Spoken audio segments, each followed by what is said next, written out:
Okay, looks like we're cooking on gas. Says we're streaming live to me. Yeah, but there's a bit of a delay on the web page, so I just want to make sure that it comes up on there as well. Doug, me, Brian, Kristen, correct? Order? Yeah. Very good.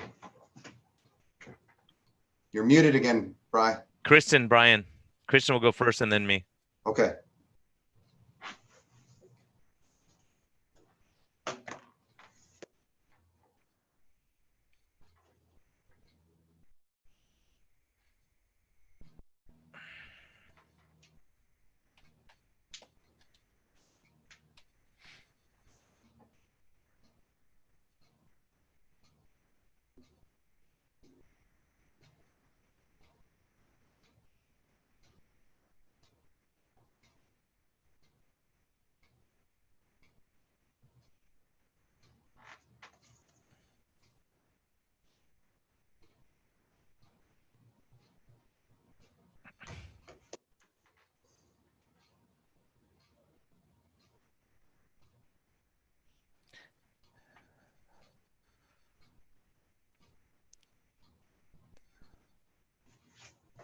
Someone has the loudest clock on earth.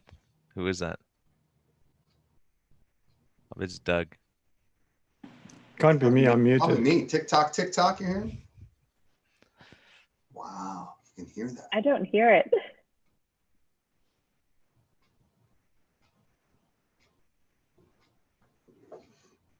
Hey, we should probably mute whoever's not talking, right? And then remember we're muted. Yeah, because you're live now.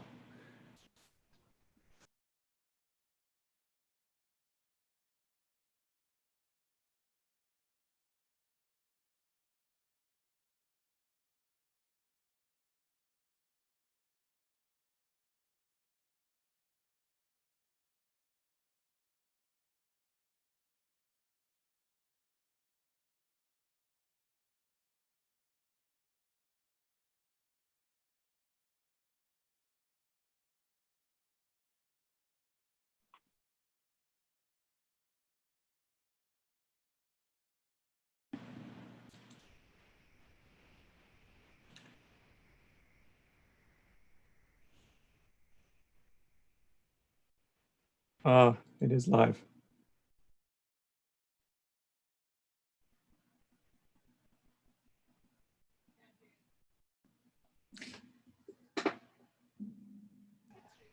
We're recording as well, right?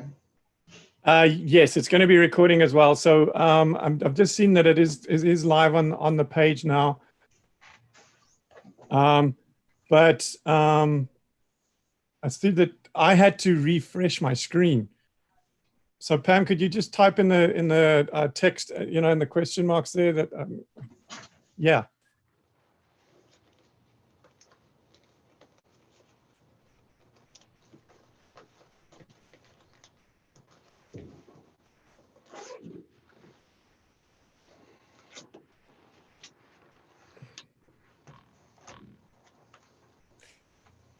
Okay, so you're going to type in the Q&A thing that people should refresh their screen if they want to get started.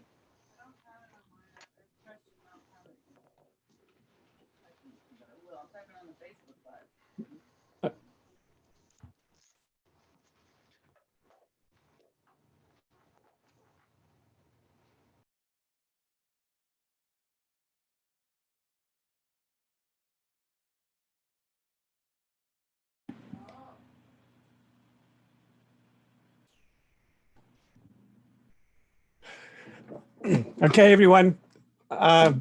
Couple of little minor glitches here that we're hoping to work our way through here.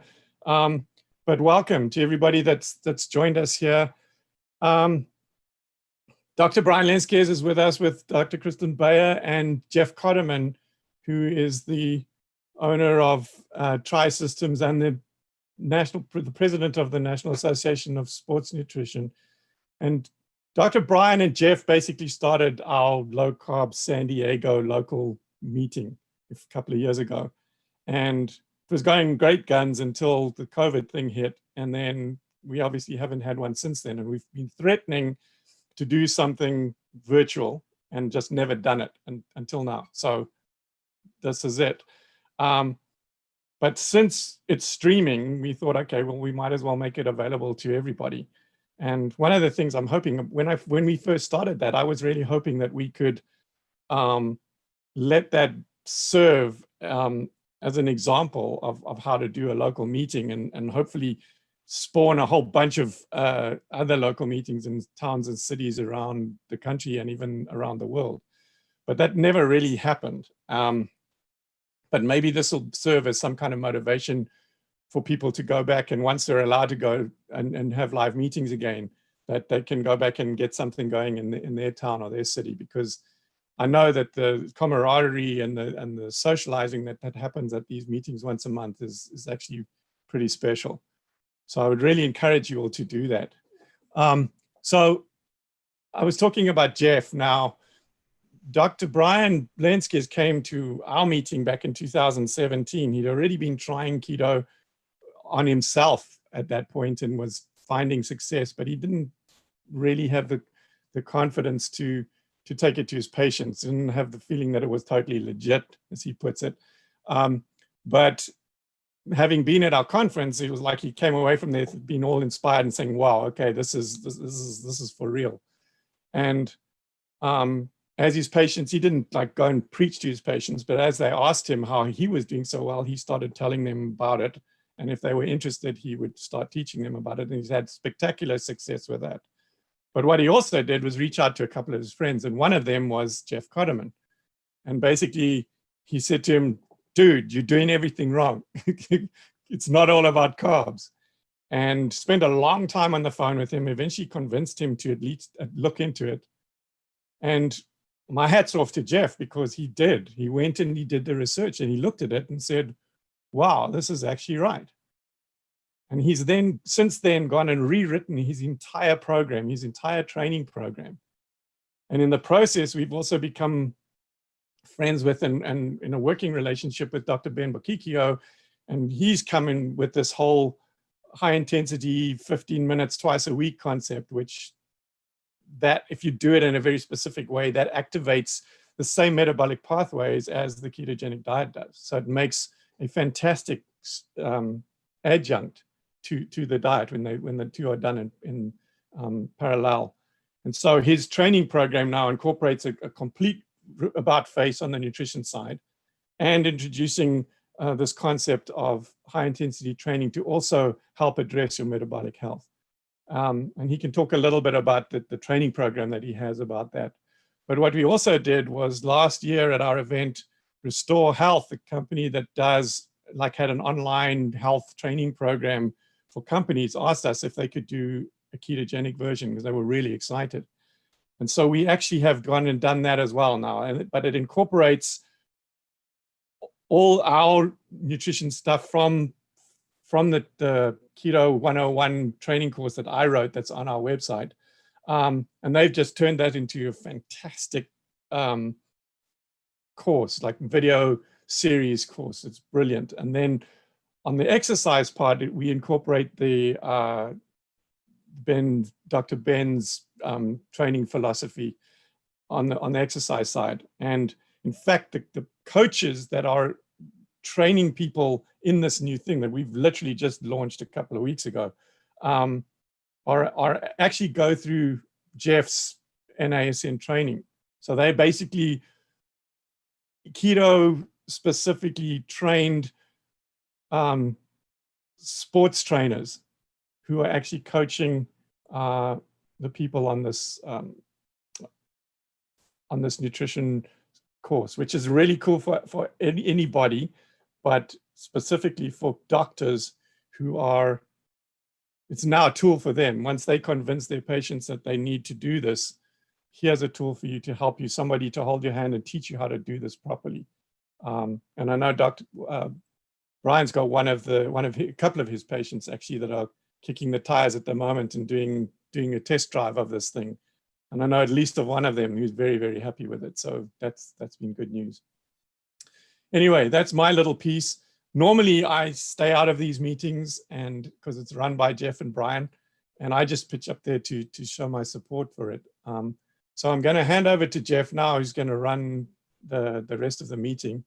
And just quickly, by the way, if you look at the top of your page on the live stream page on our website, there's a little Q&A box there. So after Brian and Kristen have spoken, we'll have a Q&A session. So you can type your questions in there, and Jeff will probably read out the questions and get them to answer. So Jeff, go for it, man. Thanks. Okay, guys, this is long overdue. One thing that I really felt confirmation about when I switched everything over was the tremendous support and camaraderie amongst people who are like-minded, amongst people who have seen the research and made the commitment to be open-minded and recognize that a low-carb, high-fat lifestyle is actually a valid thing. When you are amongst peers or among professionals who have different opinion, is sometimes you can feel like a heretic. You can feel like somebody who's going against the grain, swimming upstream, and to be amongst like-minded people, like the people in these groups and in Low Carb USA, of course, it really made the transition doable for me. I don't know that I would have continued on the track if Brian had just left me with that one phone call. He introduced me to all these, and he continues to introduce me to new people. In fact, there's going to be a relatively new face on today's meeting.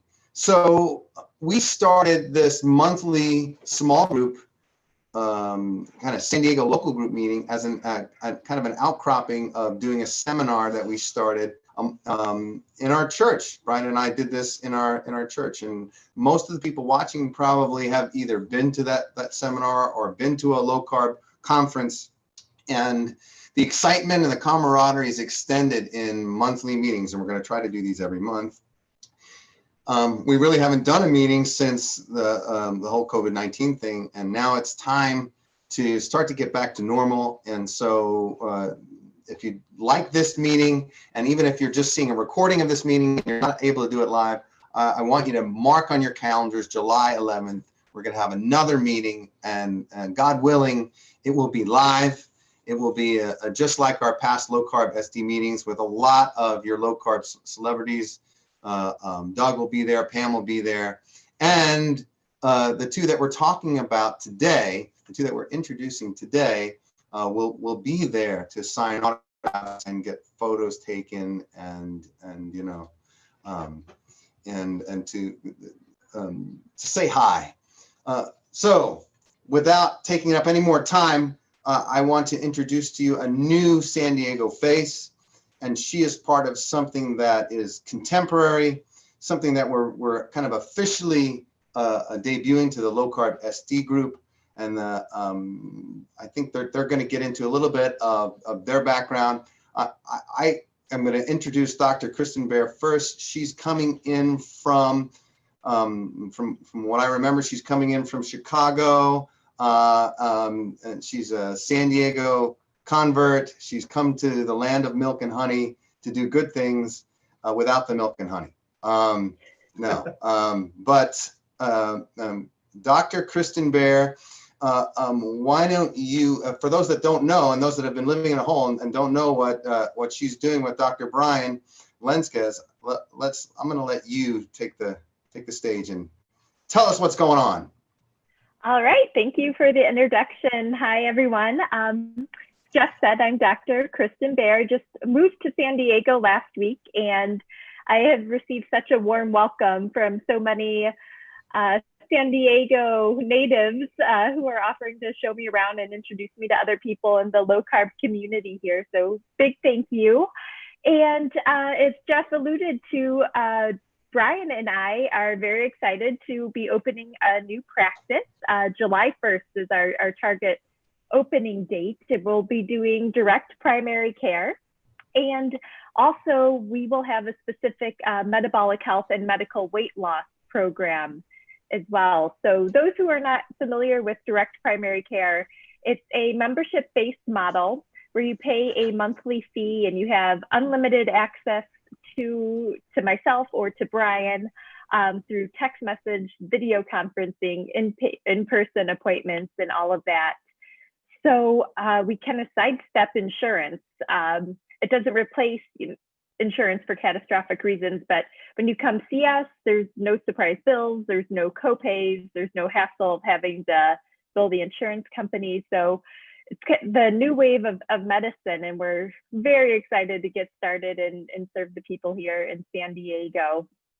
A little bit about my background. I have been on a ketogenic diet for about 3 years, and it was a bit of a long journey to discover this path. I was diagnosed with lupus probably over 10 years ago now, and I was desperate to find a way of eating that could improve my symptoms, as I didn't want to be on prednisone and other medications for the rest of my life. So I read a book that recommended a vegan lifestyle. So I was vegan for about 5 years, and I'd say my list of medical problems just grew exponentially during that time.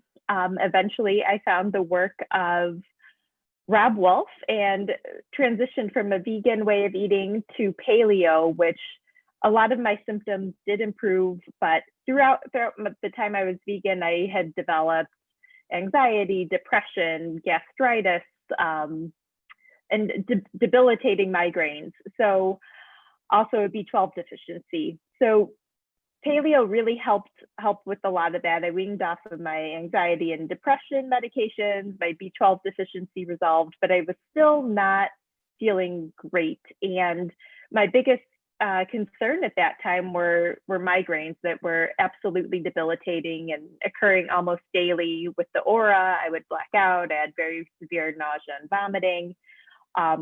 I really contemplated going on disability at one point because I could hardly function. And kind of a Hail Mary, I picked up this book called The Migraine Miracle by Dr. Josh Turknett, who is a neurologist. And in that book, he recommended a ketogenic diet.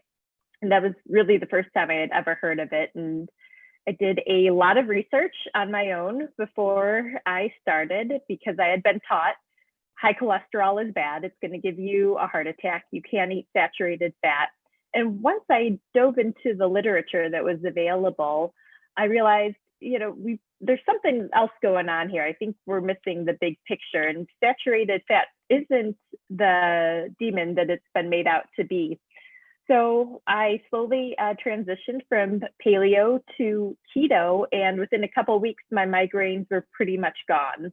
And at that time, I was on 4 different medications, including medical Botox, where I was getting 32 injections in the base of my skull and my neck, and still was not able to function. So with keto, I was able to get off of my migraine medications, and 3 years later, they're still at bay for the most part. Every once in a while, I might get one, but it's easily controlled with Excedrin. What I was not anticipating, though, was my lupus symptoms also started to improve. I was on prednisone on and off for about 6 or 7 years, and anyone who's been on an immunosuppressive medication, especially prednisone, you realize you're sick all the time, you gain weight, you're bloated, you're constantly hungry. It's a horrible medication to be on, but it does control your disease symptoms. So a bit of a trade-off. But eventually, after a few months, I was able to get off of some of my lupus medications as well. And that's when I was really sold on a ketogenic diet, not just for weight loss at the time, but more for medical management as an intervention to sidestep the need for some of these medications. And it just took me down the rabbit hole there. So I am now board certified not only in family medicine, but obesity medicine. And I really have taken on a new passion for not only helping patients with migraines and autoimmune disease, but weight loss through diet and lifestyle as well, particularly a low carbohydrate diet I feel works best for people. So what I wanted to talk to you guys about today a little bit was some of the mechanisms and why I think ketogenic diets are a powerful metabolic intervention, and some ammo for people to fight back with when people say it's a fad diet. there is a lot of science and a lot of evidence out there for a ketogenic diet to be beneficial in numerous diagnoses, especially the neurological ones we're finding, and even neurological tumors like glioblastoma. So anyone who's had a migraine, I can sympathize with you. They're horrendous. And we don't have a great understanding in the medical community of what is actually causing migraines, right? We know they're multifactorial. There's a lot of different causes, and that could be a decrease in energy availability in the brain, decreased glucose or decreased transportation of glucose. There's an increase in oxidative stress that exceeds the antioxidant capacity. And we do believe there's a hormonal link as well. Migraines are more frequent in women, and they're usually worse during the childbearing years, suggesting a link to estrogen. So one of the big deficits that we are seeing with migraines is this cerebral energy deficiency. So usually our brains these days with the standard American diet is running on glucose, right? But if there's a problem with glucose transportation or utilization, there's a level of insulin resistance or whatever the cause, the brain needs another source of fuel. And that's where a ketogenic diet can come in. Just to clarify, a low carb diet is not necessarily ketogenic. Ketogenic diets are low carb, but you won't necessarily get the same benefits and symptom relief for migraines if you're just doing low carb. I do believe you actually need to be in nutritional ketosis. So I just want to clarify that. And that could be usually from restricting your carbohydrates, total carbohydrate intake to less than 30 grams a day. But that's a very subjective number, and that will change based upon presence of disease, lifestyle, exercise, and all of that. So I just want to clarify, I'm talking specifically about a ketogenic diet and not just a low carb diet. So a ketogenic diet, you're going to produce these ketone bodies in the brain, or in the body. Specifically, the one we focus the most on is called beta hydroxybutyrate. And this beta hydroxybutyrate is going to provide this energy fuel source for the brain to use. The ketogenic diet is also going to mimic fasting and increase ketone production. So the higher levels of ketones that come, the more energy substrate you're going to have to fuel the brain. So that's one component, right? So you have ketones being produced to make up for the energy deficit from glucose derangement. A second component, remembering that it's multifactorial, is that ketones are also signaling molecules, and they have the potential to influence other pathways in the brain that could be implicated in migraines. So they can also do something called mitochondrial biogenesis, which is they can help create new mitochondria within the brain cells. So mitochondria are like the powerhouses of the cells that produce energy. And with this, there's going to be an increase in ATP concentrations. There's going to be lower reactive oxygen species. So you're going to have this downstream effect where there's more energy, and then it's going to stimulate production of more energy and reduce the oxidative stress. So that's kind of the pathway that ketones can help control migraines. There is also emerging evidence in human and in rodent studies that ketones themselves have an anti-inflammatory effect. So the beta hydroxybutyrate I mentioned before inhibits something called the cyclooxygenase 2 pathway. And anyone who's ever been on an NSAID medication, such as ibuprofen, Motrin, naproxen, Aleve, that's their mechanism of action. Those medications inhibit the same cyclooxygenase 2 pathway, which we call COX-2 for short. So without taking these medications, the ketones that are produced by a ketogenic diet can also inhibit this inflammatory pathway, and it'll provide the anti-inflammatory effects that you would get from these over-the-counter and prescription strength medications, which I think is really exciting. So there are these multiple pathways where the ketogenic diet and the ketone bodies themselves are helping to reduce inflammation in the brain, provide a fuel source. There's another study that was done specifically looking at neurotransmitters in the brain that have been implicated in migraines as well. And these two neurotransmitters are glutamate and GABA. Glutamate is very excitatory. It tells your neurons to fire, whereas GABA is more inhibitory. So sometimes people with migraines, they have hyperexcitation of this glutamate pathway. Things are just firing out of control.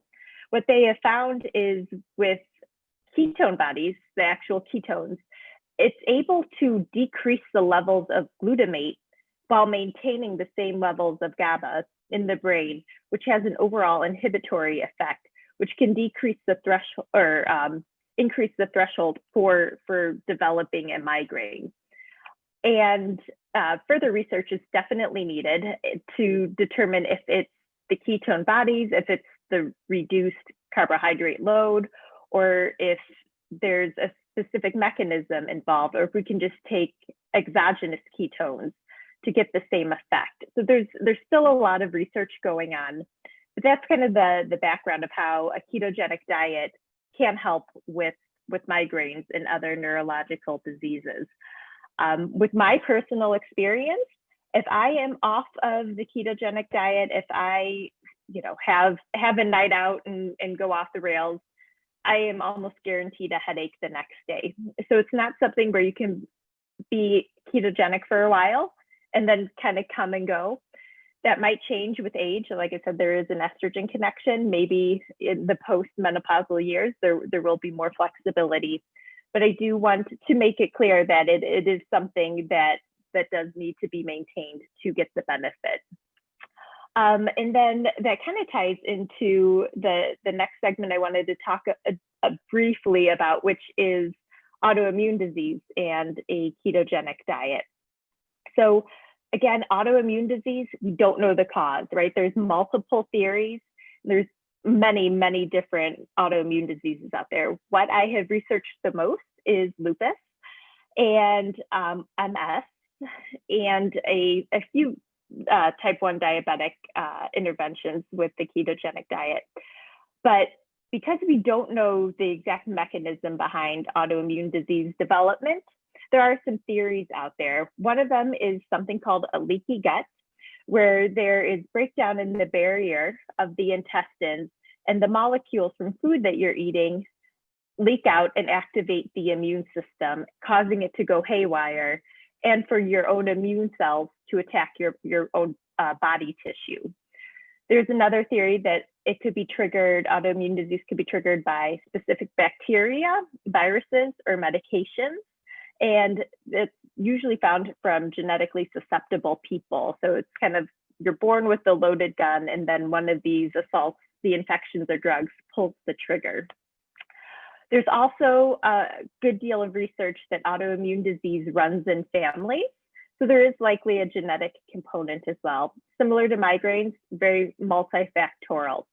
And the great thing about the ketones, as mentioned before, they affect multiple different pathways. The signaling molecules have an anti-inflammatory effect, and they can make up for the fuel source if there's an energy deficit going on. And I think that really is the best approach to treating a lot of these diseases that are multifactorial. And ketones really target different mechanisms in the pathway of disease, whereas most medications that you take simply target one of these multiple pathways, which is why medications probably are not completely alleviating all of your symptoms, or why you're on multiple medications. So again, with lupus, similar to migraines, it does have a predisposition or higher prevalence in females, and especially in childbearing years. Again, likely an estrogen link there. So I don't want to make this seem like snake oil and the ketone or ketogenic diet is going to completely control and reverse your autoimmune disease. I want to be very clear that when I get my blood done, my titers are still positive. I do still have diagnostic criteria for lupus, but what has improved is the symptoms and the way I feel. My energy levels, I got rid of all of my muscle aches, joint aches and pain, the skin issues that I developed. And I believe it's most likely because of the anti-inflammatory effects of the ketogenic diet, the inhibition of the COX-2 pathway again, which is why I was able to wean off of all of my NSAIDs and steroids. I believe we still have a lot of research to do and a lot to learn about the mechanisms behind the ketogenic diet for autoimmune disease as well. At this time, there's the most evidence and support for a ketogenic diet for MS, multiple sclerosis. If any of you are familiar with the work of Dr. Terry Walls, this is kind of her baby too. And she's completely reversed her disease with a low carb ketogenic diet. Plus, she does a lot of fasting. So we know fasting does increase ketone levels. It could be that there's bowel rest going on. It could be from the increased ketone production. We don't know, but she is doing a lot of great research. And for those that are not familiar with MS, MS is a neurological autoimmune disease. And I believe that is probably why people with MS have such great success on a ketogenic diet, because of all of the pathways we previously discussed in the nervous system. So I basically just wanted to kind of give my background and let you guys know why I use the ketogenic diet and what the mechanisms are behind it, in addition to weight loss, which is a pleasant side effect. So now my next area of focus and really learning is in obesity management and how the ketones are going to affect satiety and hunger signaling, and really work with patients on changing their BMI and losing excess adipose tissue through this way of eating, and then experience all the additional neurological and neuroprotective benefits as well. So I hope you got a little something out of that, and I'm happy to answer more questions. And by all means, I would love to work with patients in California and Illinois. So I have my Illinois medical license. If you are interested in intervention, a dietary intervention, if you suffer from migraines or autoimmune disease, even if you don't want to lose weight, there's definitely a maintenance plan as well. So with that, I'm going to give it back to Jess. Thank you, Dr. Kristen.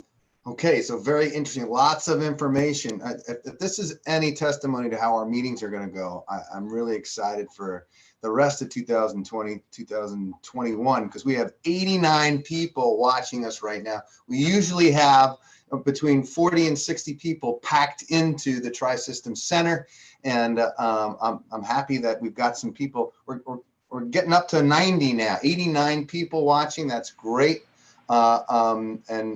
Dr. Kristen, Dr. Bear will be available after our own Brian Lenskes. Dr. Brian Lenskes does his talk. But in the interim now, before we introduce the next person, let's talk a little bit about our vendors.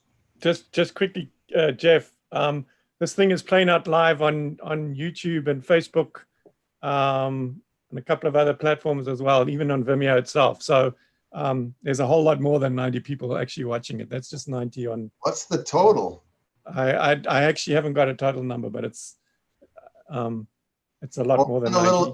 On the little Vimeo or on the live stream page there, it's showing around 90, which is good. And if that's not everybody, that's even more exciting. Exactly. So if you're watching the recording, you missed a big live event. But we also have vendors. You're becoming part of this large community, and now we've got a new resident, literally a new resident of San Diego, who is joining in a private practice with the other partner, Dr. Brian Lenskes. But before we bring him on, I'm going to share my screen, and we're talking about the Keto Dessert Company, right? Desserts and sweets are taboo on the keto diet, and you should just swear off your sweet taste buds, right? Evidently not. We can still have treats. We still can maintain ketosis, maintain the production of ketones in your body by having very low carb, mildly sweetened dessert type treats. And I call them treats. And this is the Keto Dessert Company. And James, a member of our group, he has a message for us. And I'm going to play that message. Hey there, folks at Try Systems. We are doing a discount code with Keto Dessert Company. So please check us out. Go to ketodessertcompany.com and put in the code Jeff10 from Try Systems. And you'll get 10% off your order. So we got a whole bunch of variety of stuff. Our latest right now, we've reintroduced the cheesecake. All right, remember, code Jeff10. Hopefully we'll see you soon. All right, there we go. This is their website, ketodessertcompany.com, and they provide for our listeners a discount. And if you're just absolutely craving something sweet, and the craving's just not going away, well, one way would be to satisfy it with something that's not going to pull you out of ketosis, right? So we're not condoning, hey, go out and eat cheesecake every day for breakfast, lunch, and dinner. But let's manage the lifestyle and keep producing those ketones that Dr. Baird just talked about. And let's avoid a migraine or a autoimmune flare-up by satisfying a craving. So that's one of our vendors. We have several others. So if you can come to a live event, you'll not only meet these people, but you'll meet keto sympathetic companies that are trying to support the lifestyle in a way that we approve. All right. This guy doesn't need an introduction, right? He introduced me to the keto lifestyle. I can remember going to Bird Rock and having keto tacos with him back in the day. And that's how I met Doug before I even went to the Low Carb USA meeting. Dr. Brian has been a big enough man to come to me as a client and try the high carb lifestyle before either of us knew about it, and bust his buns, losing maybe a few pounds with me the wrong way, and then big enough to come back to me and stick with me and tell me I'm doing it wrong. And I owe a lot to this man. He's altruistic. He's got a good heart. He's definitely a man of integrity. He's a family man, which I put way up there. He still puts his family first, and part of why he's moving to this practice is family driven, and I love that, and I commend him for that. Dr. Brian, what do you have to say for us? Hey, Jeff, man, thanks for listening. I know that was the hardest job interview I ever had. I'm like, man, I'm telling you, it was like an hour. I was on the sideline of a football game talking to you on the phone. It was a big moment for me too, because, you know, a guy like you, I respect you, and I've always known your integrity and how you work. And I just knew I couldn't send you patience doing what you were doing, you know, and you were, it shows courage to say, okay, let me step back and look and see what I'm doing. And you made those changes. And then you made those changes again with Ben, you know, Bakikio, changing your exercise program, because if you're on a road of learning, it says so much about you. So I'm going to see if we don't, and I'm going to, Chris and I are going to get a 15% off for our people. So at the Keto Dessert Company. So we're going to negotiate better than you, Jeff. No. So yeah, we may have like hardly any viewers by the end of this, but I want to do a world record pace just to show people what I'm talking about with low carb. A lot of people, there's so much confusion out there, and I want to try to clarify some of that. So let's go through this. You know, my job as a primary care doctor is to keep you alive as long as you can, as long as we can, and as healthy as we can. So let me share my screen with you, and I want to show you what I'm talking about here.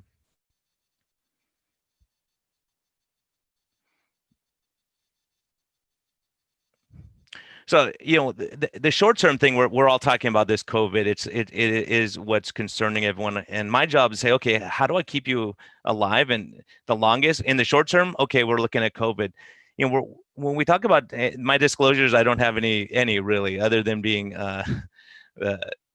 CEO, I guess, of Low Carb MD San Diego, and also Low Carb MD podcast. I'm a co-host of that.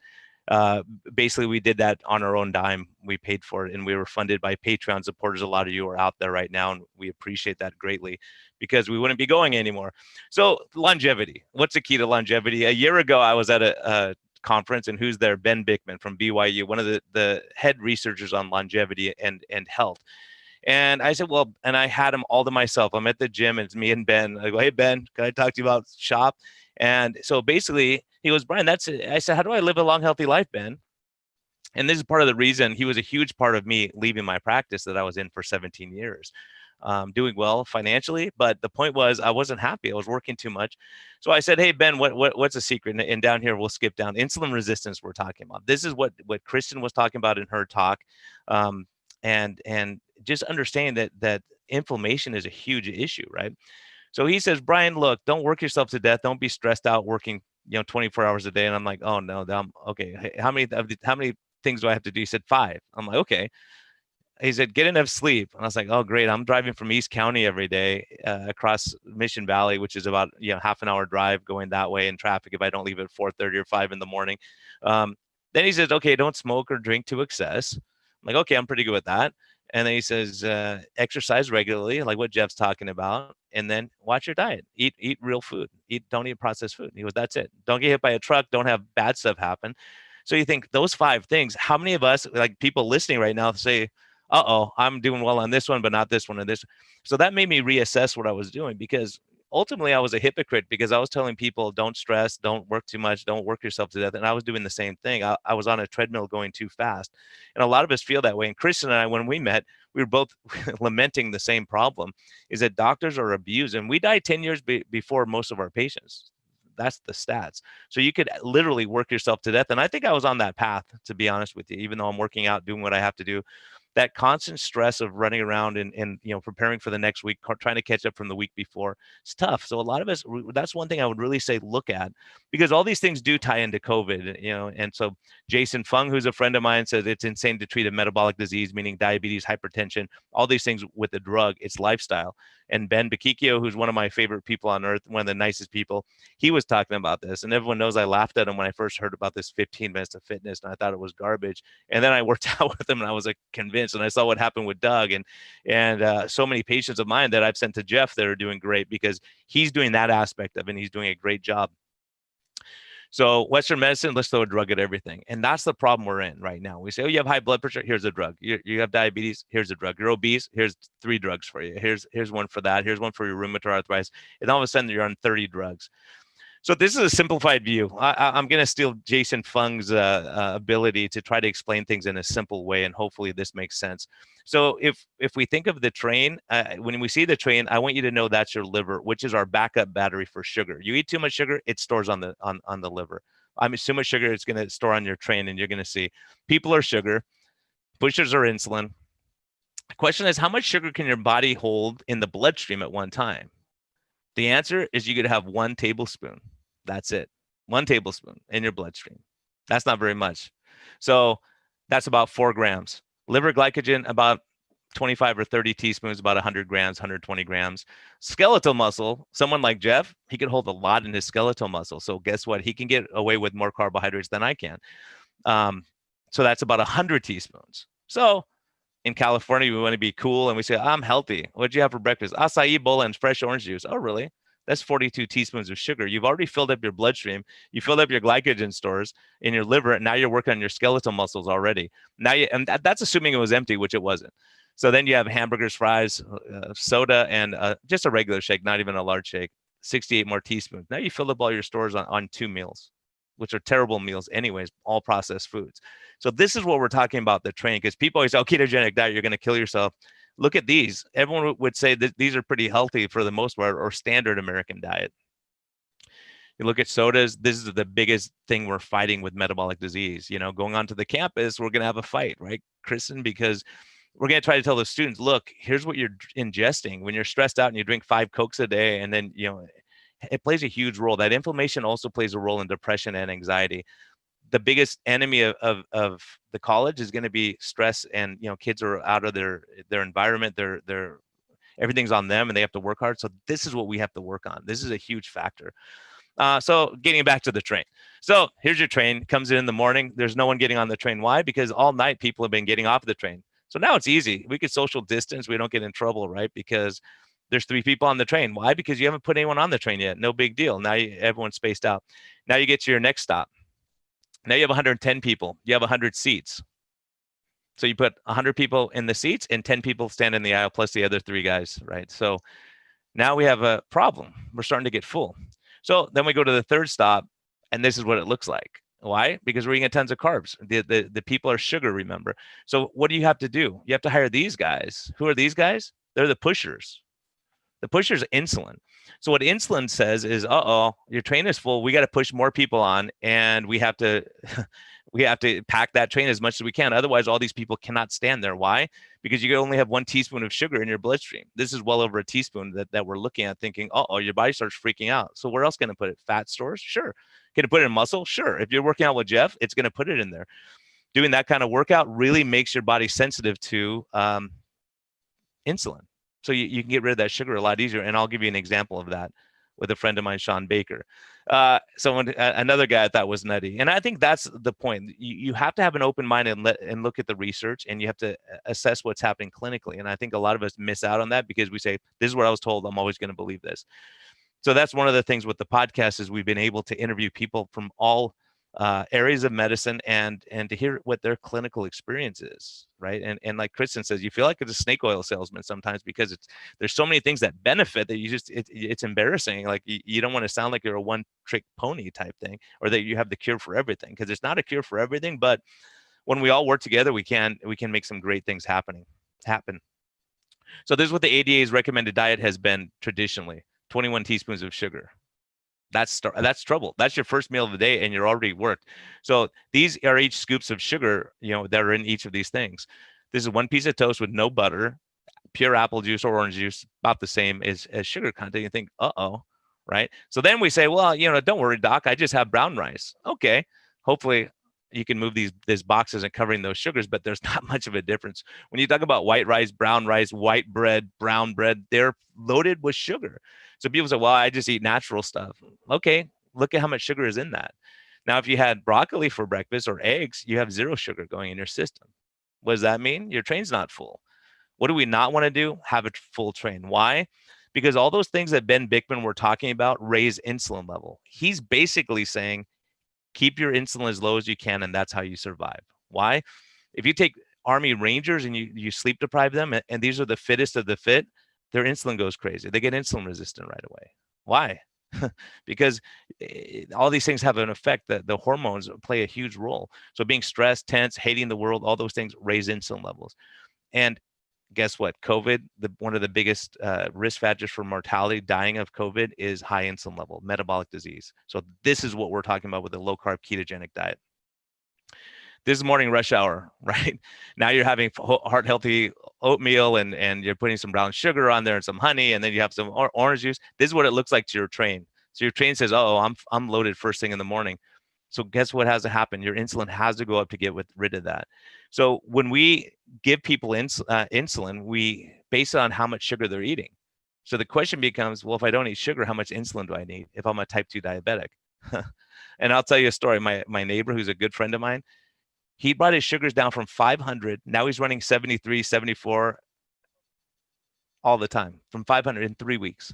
It's ridiculous. He dropped to less than 150 and he came off 5 medicines in the process, right? It's incredible what we can do if we stop overloading the train. So he's emptying his train as we speak, right? It's amazing. So what do? We see all those people. Then you have to hire more and more pushers. Who's that? Insulin. That is our biggest risk factor for cardiovascular disease, high insulin levels. So what do? We shoot more insulin. And this guy's already on there. So the ADA has historically said, now as a caveat, the head of the ADA has went low carb, and I see videos with her all the time. She's very friendly to the low carb because she sees she's come off insulin as a result. What's her major problem? And this is something we're going to have to follow. Their number one sponsors are insulin companies and some of the sugar companies, right? So, and you're the ADA. That's like having Alcoholics Anonymous sponsored by Budweiser. It just doesn't make sense. There's a conflict of interest, and it's a problem. It's a real problem because you can't lose your funding. They have to have money to go forward.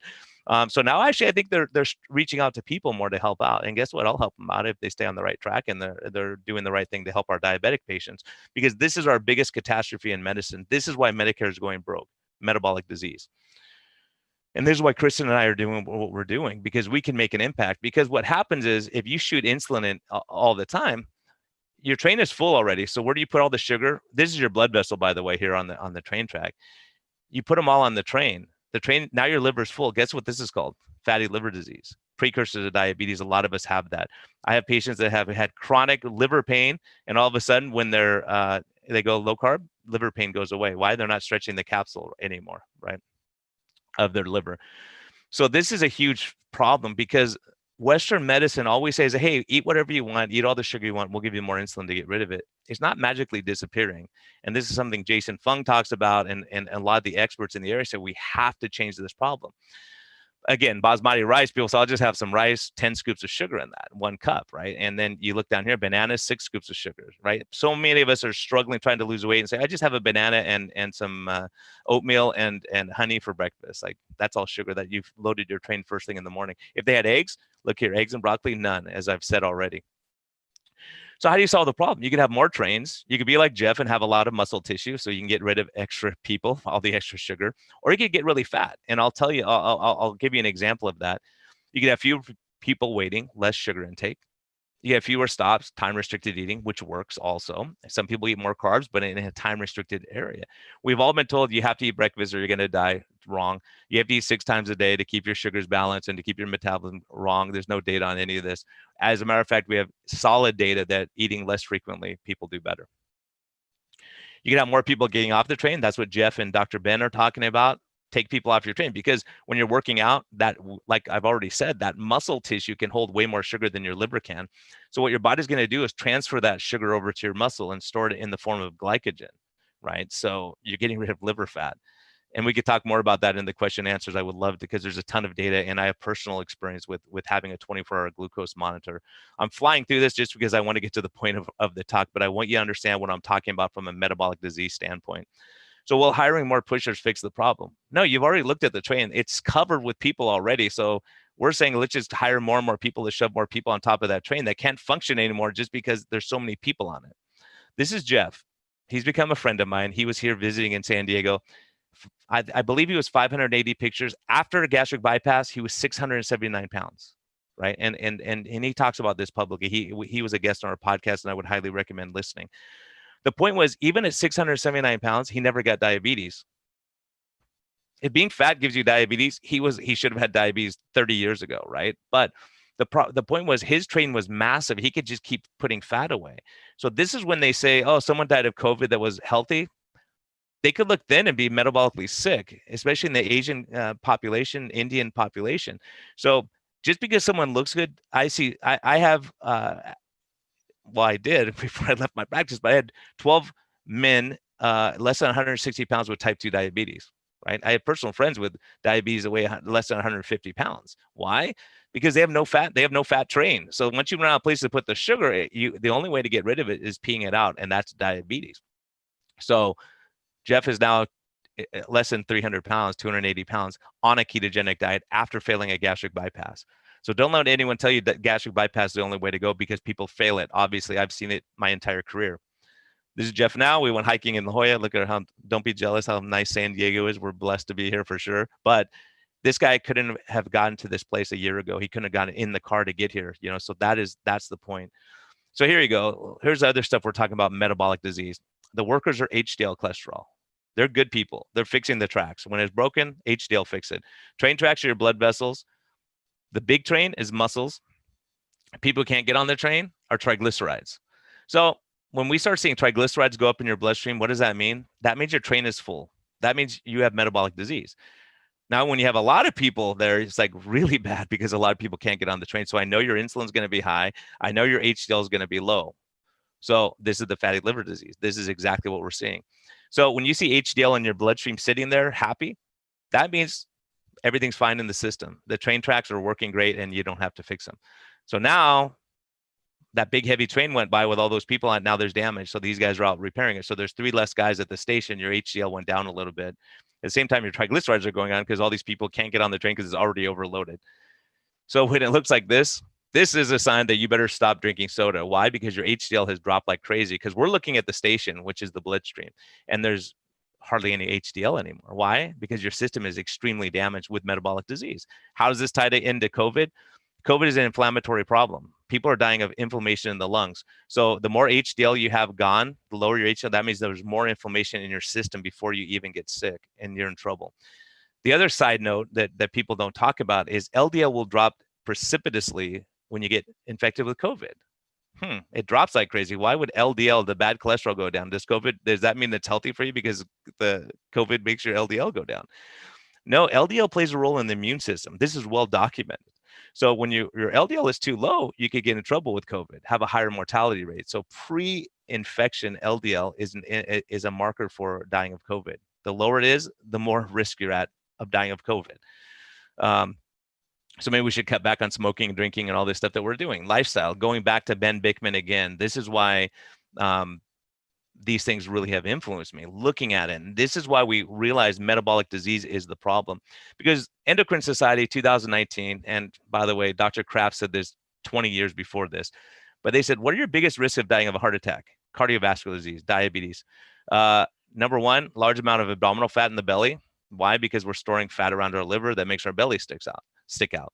So high levels of fat in the bloodstream, known as triglycerides, like we're talking about, that means your train is full. High blood pressure, guess what? High correlation with high insulin levels. You get insulin under control, blood pressure drops.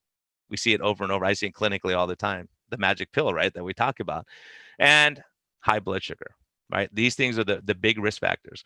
So a low carb ketogenic diet decreases belly fat, increases HDL, decreases triglycerides. As a matter of fact, Tro has a paper coming out, and I have several patients that I was too lazy, I was too busy to get it to them, that are unbelievable dropping their triglycerides on a high-fat, low-carb diet. Low carb decreases blood pressure. We see it over and over, and it decreases blood sugar and insulin. Also decreases inflammation, like Kristen was talking about, rheumatoid arthritis, lupus, osteoarthritis, getting better with dietary changes. And this is well documented, by the way. I was shocked the first time I saw it. Ben Bickman said, "Oh, you never saw my paper on this," right? Because sugar, insulin, all these things cause damage to the lining of the joints and inflammation, chronic inflammation. That's why we take anti-inflammatories to get rid of inflammation. How do we stop eating stuff that gives us a ton of inflammation? Wouldn't that be smarter than taking a pill to counteract that? See, these are things we have to think about. So everyone says low carb, keto, or people who don't know better say that's killing you. All these markers that they're worried about get better, right? So this is from Ivor Cummins, another good friend of mine from Ireland. Basically, this is a study from Columbia where they looked at people who had their first heart attack, and they said, what could we have done to predict this, to prevent this from happening? So hopefully we're not blocked here. I'll move. I don't know if it moves on everyone's, but total cholesterol, LDL, if it's 1, it means there's no difference between the two groups. So total cholesterol, LDL, no difference. High blood pressure, doubled your risk of heart attack. What's that associated with? High insulin levels. High insulin level, almost 700% increased risk of cardiovascular disease, right? So why do we not talk about this like crazy? And we talk about this all the time because we have a drug that can treat this. This is what Ben Bickman is talking about, lifestyle. We have to change our lifestyle. So I can throw all the drugs at you I want, but I can't change this unless you make some changes in your lifestyle. This is why Chris and I are doing what we're doing. I'm sick of watching the devastation that's coming from metabolic disease. So again, as your A1C 3-month sugar average goes up, the more diabetic you are, increase your risk of cardiovascular disease. Right now, the ADA, American Diabetes Association, says if your A1C is less than 7, you're safe, you're good, you're at goal. Am I? I have a 400% increased risk of cardiovascular disease if I'm female than if I'm down here in the 5 range. Or would I rather be down here, right? So I can argue with the cardiologist all day and say, what's your biggest risk factor? Why is every diabetic, by definition, have to be on a statin drug? Because they're at major risk of cardiovascular disease. Why?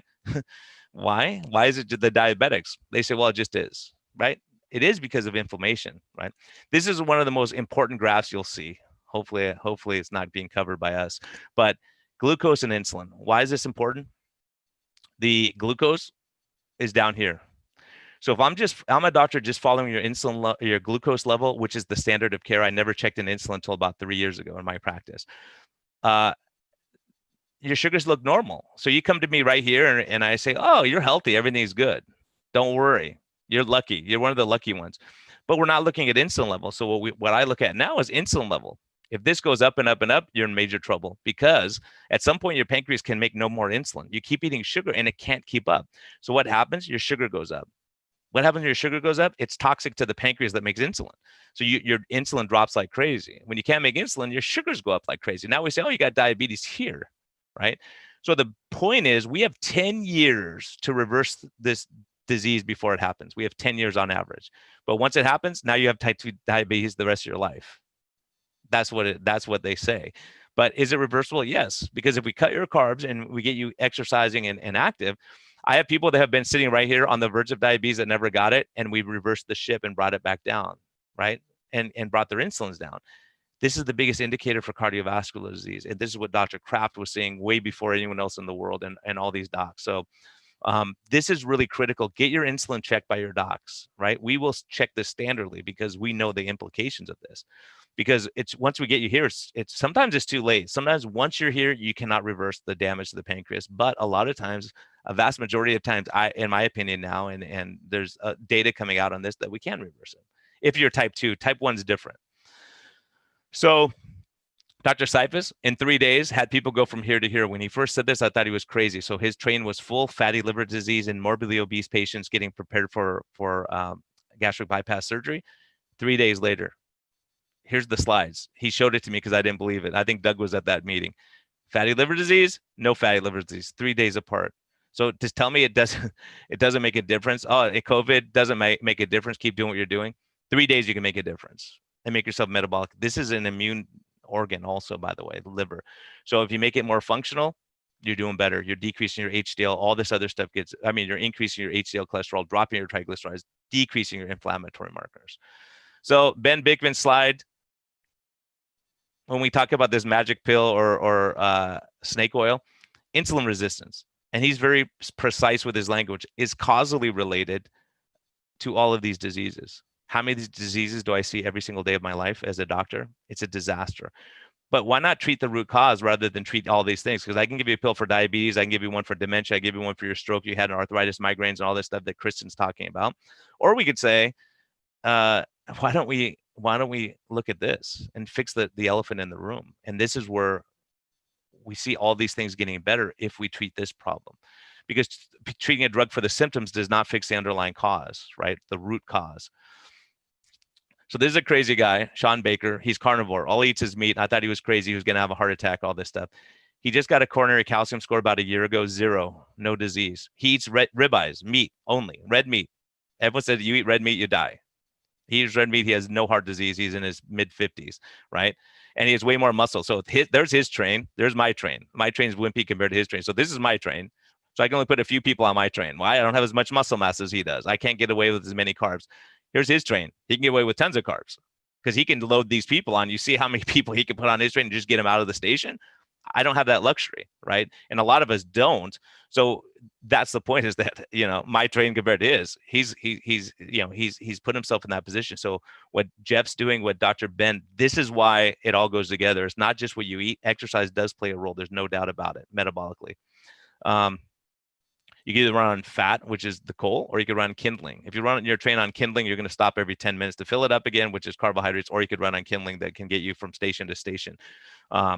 So you don't have to stop as frequently. Guess what? You don't have to eat as frequently. And this is what we're talking about with satiety. These are my patients who all either came off insulin. There's a show called Fat Fiction, a movie that's downloaded on Amazon. I don't have any financial interest in the movie, but I do have interest in all these lives that have been changed through lifestyle changes coming off insulin. This is my latest schedule for knee surgery. Doug, I don't want you to yell at me. I'm almost done. So this lady was scheduled for knee surgery, miserable, begged me to clear her for surgery. I couldn't because her A1C was through the roof. 6 weeks later, I talked her into doing low carb for 6 weeks. She lost 46 pounds, normalized her insulin, normalized her sugar, came off a bunch of medicines, blood pressure normalized, canceled the surgery because her knee no longer hurt.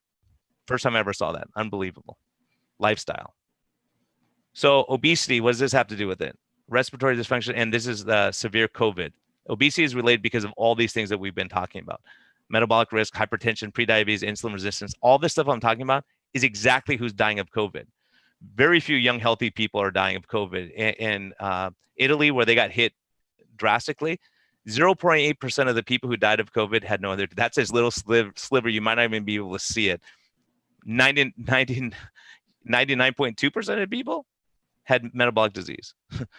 Half of them had 3 or more illnesses. The other ones had 1 or 2, hypertension, but they weren't looking at insulin levels. I guarantee you all these other people had high insulin levels, right? High triglycerides, low HDL, all this stuff that I'm talking about. This is why it makes sense. This is why it makes a difference in COVID.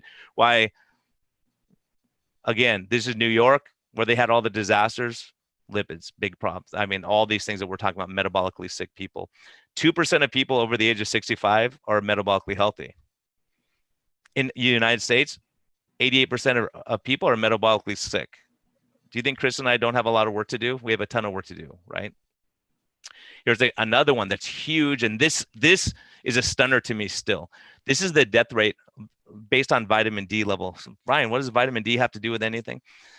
Metabolically sick people, diabetics, have low vitamin D levels. Why?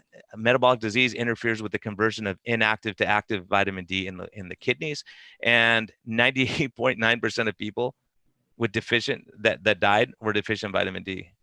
The rest, low. Guess what our seniors have? Low vitamin D. Why? They're inside. They're not going outside. They're stuck in an institution sometimes, most of the time. And so they're at major risk of cardiovascular disease, all these other things. It all plays a role together. This isn't just crazy stuff. Again, this is talking about how do you keep your vitamin D? Egg yolks, mushrooms, portobello mushroom. But guess what? You go out in the sun for 15 minutes, you get 20,000 international units of vitamin D3 and 20 minutes of sun exposure.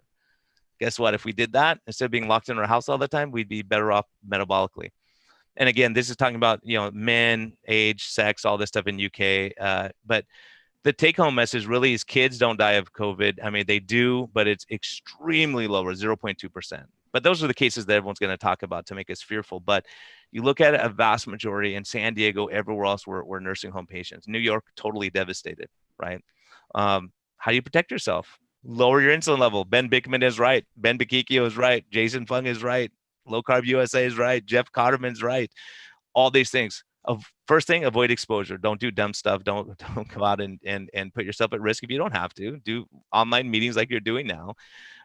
Avoid processed foods, sugar, excess alcohol. Why? Those all increase inflammation. Increase inflammation. There's something called a cytokine storm, and that's what's happening. That's what's people are dying of lung infection, lung inflammation, where they can't breathe. It's all inflammation. If you have low inflammation going in, you're going to do better. If you're metabolically healthy, you're going to do better. If your immune system's better, you're going to do better. So don't smoke, get adequate sleep, stay positive, don't worry so much, watch your stress levels, and get some sun exposure and exercise. That's it. You want to be as healthy as you can for COVID? This is what you do. You want to be as healthy as you can for the rest of your life? This is what you do. You don't want your joints to hurt when you get out of bed? This is what you do. So it's the same treatment.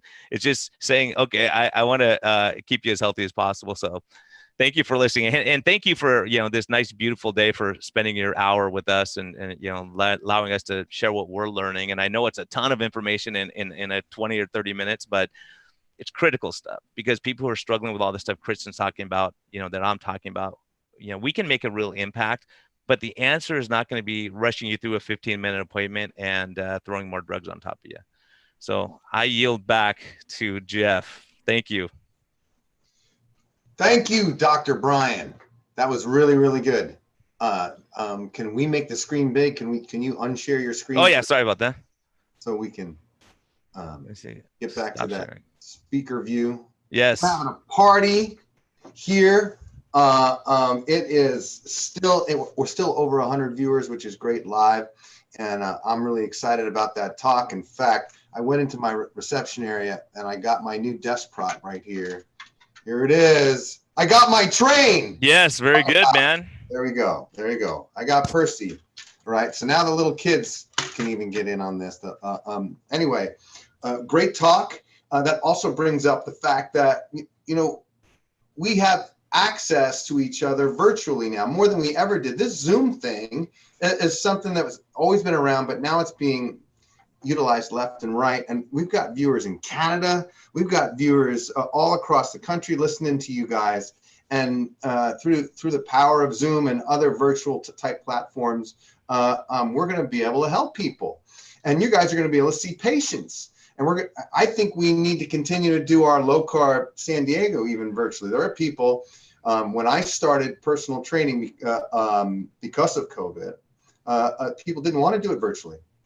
And now that my doors are back open, a certain percentage of my clientele they don't want to leave the house. They still want to train virtually. So we're doing health coaching virtually. We're doing nutrition coaching and wellness coaching virtually. In fact, on YouTube, we're having a party with all the Restore health coaches. There's a bunch of people from Restore who are health coaches that have taken on the training that Low Carb USA and the NASN have put together. And now they're actually teaching people how to lower their blood pressure, the causes of the blood pressure, how insulin resistance is the mechanism and root cause of this stuff. So we can take the information that these physicians are providing, and now you have tons of resources through Low Carb USA, through Low Carb SD. And now I want to open it up for questions because a lot of people are saying stuff. Yeah. Just quickly, originally I was saying that everyone needed to be on our live stream page on our website, but there's a Q&A place there to put questions in. But when I signed this thing up, it gave me an option to stream it live on Facebook and YouTube and stuff at the same time. So I thought, well, I might as well.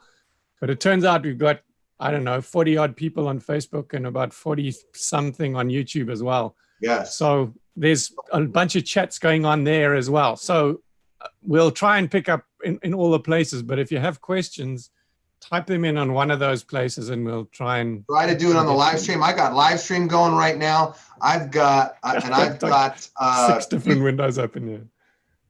I've got the YouTube open right now. And so people are saying thank you, saying their shout outs to Pamela Rams.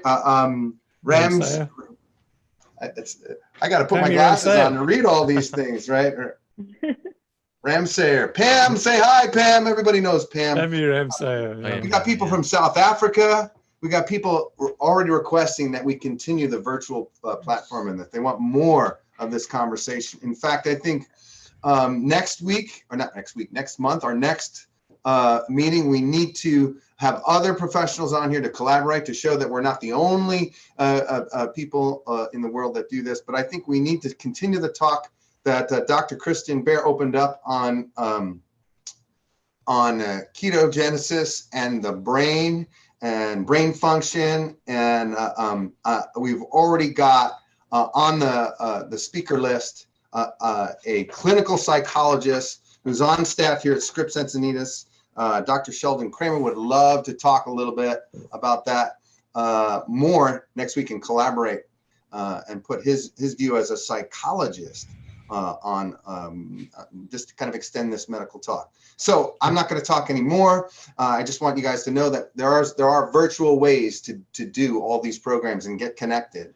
Let's answer some questions. Start posting some questions here. We got some clarification in Dr. Brian's talk that there's 4 grams of sugar in a teaspoon, not a tablespoon. Yes, we know that. It's in a teaspoon. Yeah, I may have misspoke. Teaspoon, correct. Teaspoon. That's cool. A lot of encouragement. Keep doing what you're doing. Thank you. Thumbs up, y'all. What are your sources of protein, Dr. Bear? What sources of protein do you consume? So it's definitely something I've played around with a lot. I mostly get my protein from red meat. That's probably 75%. And then the rest is probably from salmon. I love octopus, maybe tuna or sardines on occasion. But the majority of my protein is from red meat. I do like collagen protein as a supplement as well. But I'm not really big on drinking calories. I don't like protein shakes and smoothies. I'm not dissing them. I know they work well for some people, but I don't really find them satiating. But I'll mix some collagen protein with a little water and kind of take it as a shot. but yeah, most of my protein is from red meat. Very rarely I'll do chicken, but yeah. Fish? Yeah, Any she fish? mentioned salmon and stuff. Yeah, eggs and also Kristen, we went to dinner. My wife and Kristen and I went out to dinner when she got here, and we went to an Italian restaurant and had steak and we had calamari, right? And so no pasta, bread, or rice. We survived an Italian restaurant, one of the best in We town, by did. the way. Yeah. So Okay, this next question is for either of you. If you wanted to introduce somebody or someone was just getting started, there's a plethora of information out there. Where would you go to get just more information on how to start the low carb or keto diet? Kristen, you want to go first? Sure. Oh, I think there's a lot of great information out there. Low Carb USA. I really like Diet Doctor as well. I think that's probably one of the best websites. Ketogenic.com I think is also great. And then there's a lot of great books too. Jason Fung's The Obesity Code. I love all of Kate Shanahan's work too, Deep Nutrition, and her new book, I think The Fat Burn Fix.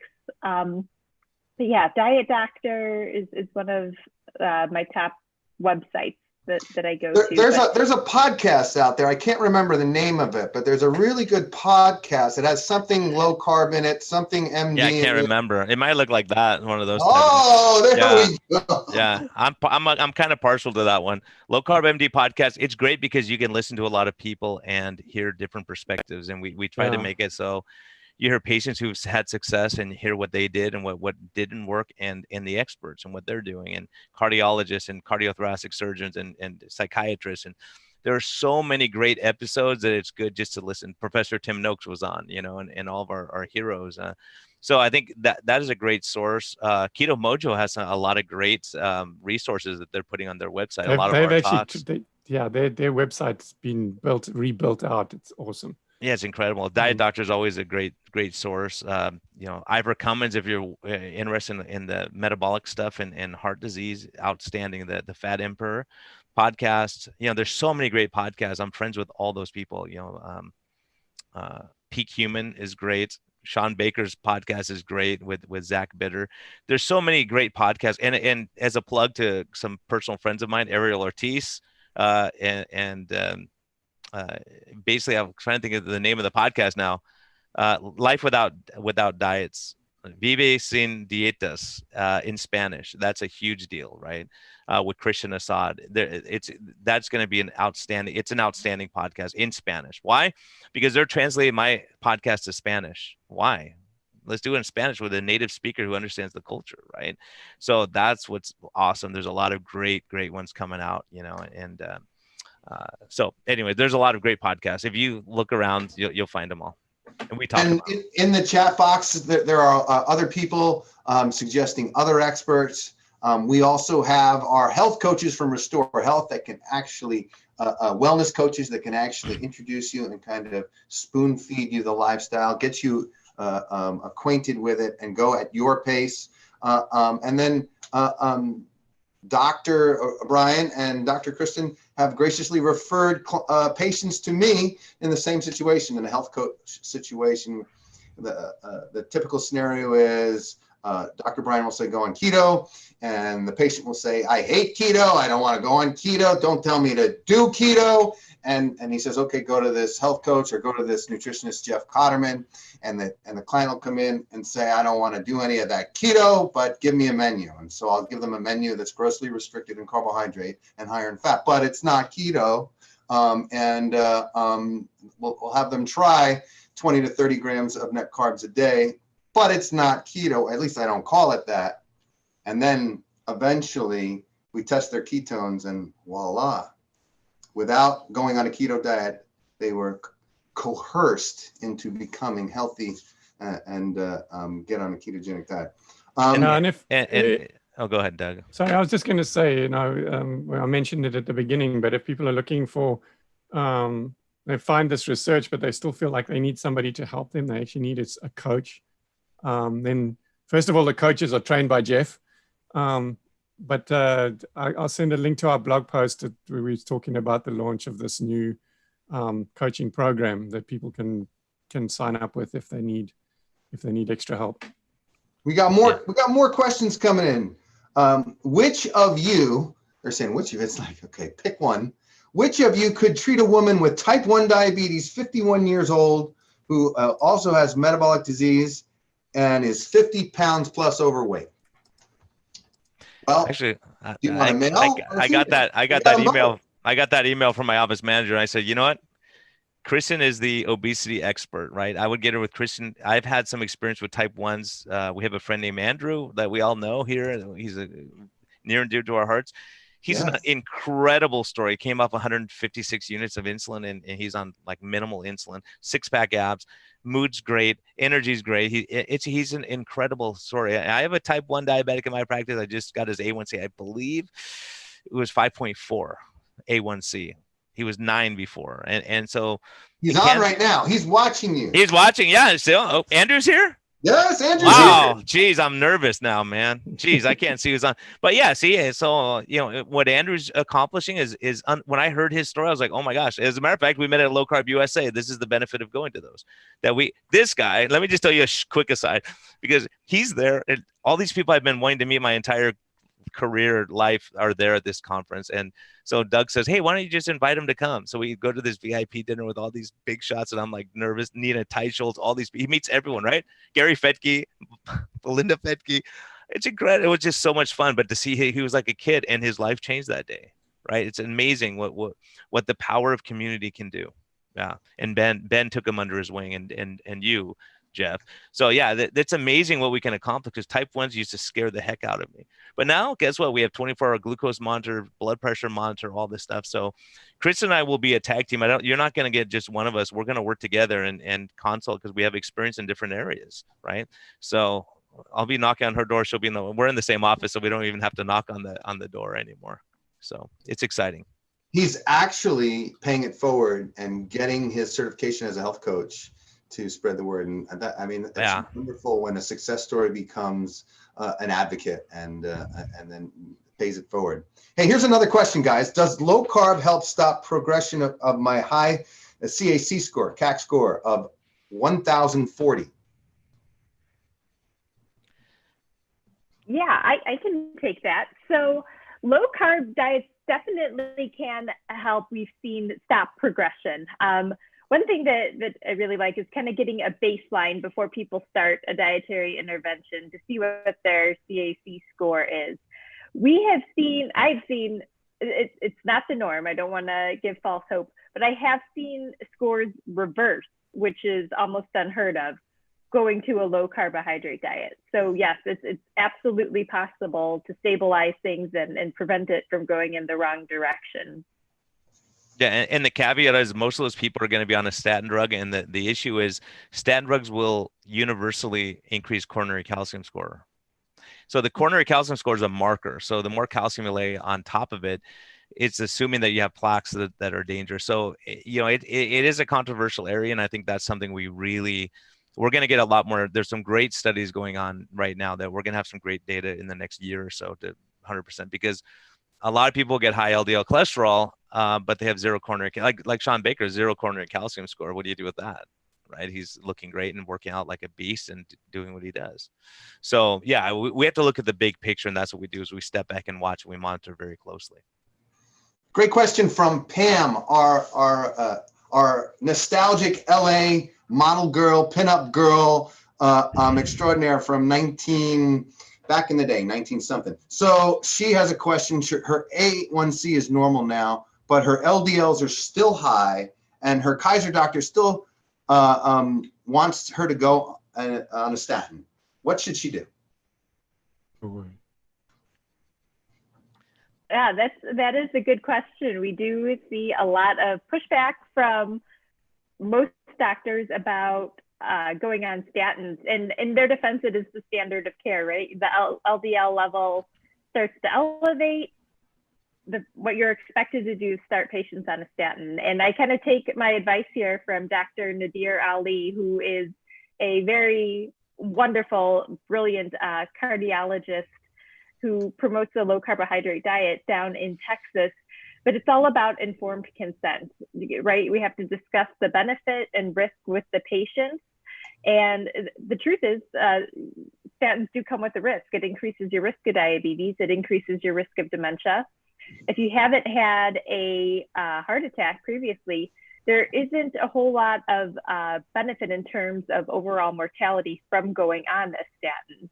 So I think it's really a matter of presenting the risks versus benefits and further assessing other parameters too. Have you had an insulin level checked? How are your triglycerides? How is your HDL? Like Brian mentioned before, it's getting the whole picture there before you go one way or another. But I think being very clear about what to expect, including the side effects, myalgias or muscle aches are very common with statins too. So, I can't give individual medical advice here, but my recommendation would be to discuss with your doctor what are the risks versus benefits of the medication and what is the overall picture there? How are all the other markers looking? Something I would actually add to that, Kristen, is that you may find it doesn't matter what you say to your doctor, they still got their head in the sand and they're not going to listen to you. And if that's the case, I would strongly suggest that you go onto our list somewhere and try and find a provider that is open to this conversation, or set up a consultation with you or Brian or somebody that does understand this lifestyle, and make sure that you get advice from someone that knows what they're talking about and someone that just absolutely categorically refuses to accept that low carb is an option. And I think that's the most important thing. And the secret weapon I have in my back pocket is a guy named Brett Scher, who's the medical director for Diet Doctor. And he's a great cardiologist here. He understands it. And he's a voice of reason. And I just spoke with him yesterday, as a matter of fact, and we're going to work out a deal with him that we can get discounts for our patients to consult with him. He's not in an office now, but to give advice on this kind of stuff is critical.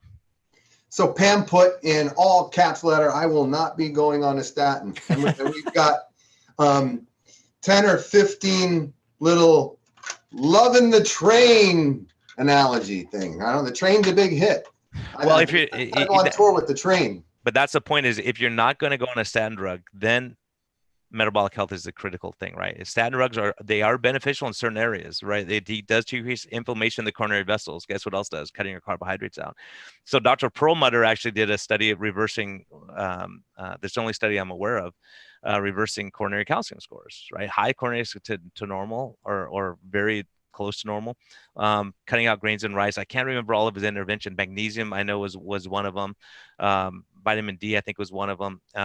So basically there's ways to decrease your cardiovascular risk. But for me, I don't care what my coronary calcium score if I'm not having a heart attack. It's the endpoint that it matters. It's not the numbers. Like LDL, if my LDL is 400 my whole life and I never have a heart attack, okay, it was 400. Big deal, right? So it's one of those things. If you have arthritis, bone on bone in your knee, it doesn't hurt, then you don't fix it. Just keep doing your thing, right? So I think there's a lot of areas of medicine where we say, how do I minimize my risk? Same thing with COVID. Minimize your risk. What do? Don't sit in your room, be stressed, and eat pizza because you're stressed out, and watch the news 24/7 and not sleep and fight with everyone. That's how you minimize your risk. Another question from the Linhams. They're a referral. They're my virtual clients. Never met them in person. They're in Del Mar. They're amazing. They're amazing, amazing people. They train so hard virtually. I mean, like I have to wipe the sweat off my face from watching them train on my computer, right? We're gonna have to send them like a third set of bands. They've gone through 2 sets of bands. Question: could keto increase the likelihood of leg cramps at night? I'll take that. Magnesium deficiency is going to be the number one cause. Magnesium deficiency, sometimes sodium going low, but magnesium, potassium, those are going to be the big ones. Personally, right? I found for me it was just sodium. Sodium would definitely be. You can add some salt. The minute I found out about it, and I went and took half a teaspoon of salt and chugged it down with some water, and been making sure I get enough salt every day. I've never had a problem again. So plus they work out so darn hard. That's why they are losing water during their workouts. Yes. Yeah. So and I know Rob Sivers is always talks of sodium first. Like, look at the sodium, make sure your sodium levels are right, And if you're still having issues, then start looking at other things like magnesium or maybe even potassium.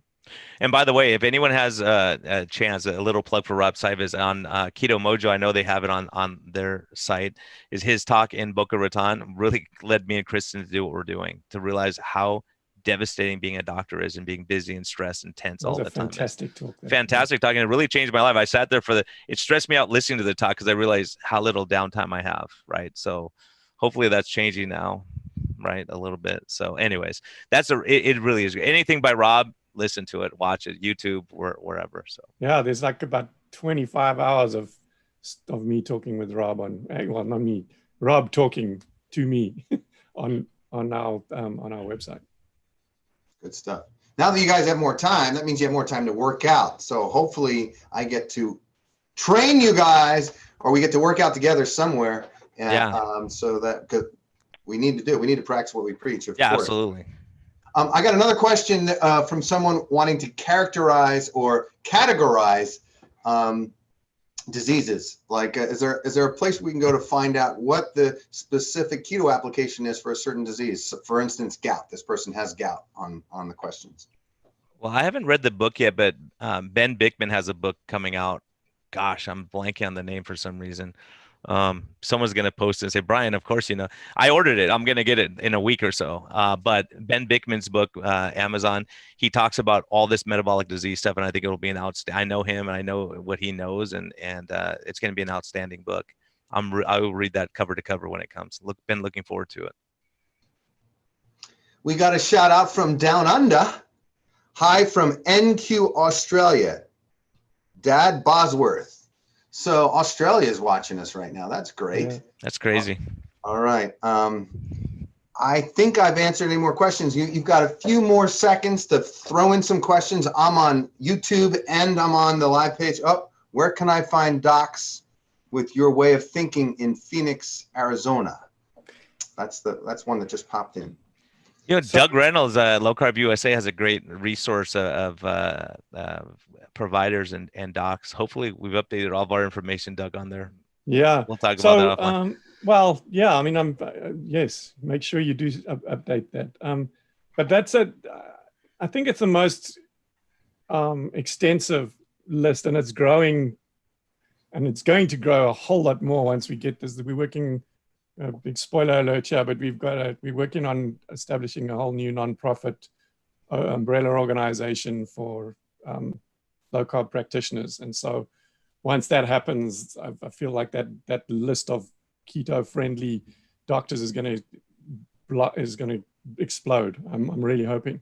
But it's still, so put your zip code in right now. Hopefully it'll find someone nearby. And if not, as I've mentioned earlier, then even if you can't find someone close enough, then find someone that you can at least get an online consultation with. And I know you guys on your website and that have a place where people can request a consultation. I know there's other doctors. Rob Sivas does online consults as well. Eric Westman. There's some real icons in this space who still have the time and make the time to do online consults with people. So seek someone out like that rather than going to see some asshole doctor that tells you to stop keto now or you're going to die. Yeah, and we're looking at that too. We're looking at building a network of a bunch of docs who get it. There's no sense of someone from New York coming to me when Tro is right there and he's great. Right, exactly. We have people in North Carolina, Dr. Fung, Andy Fung.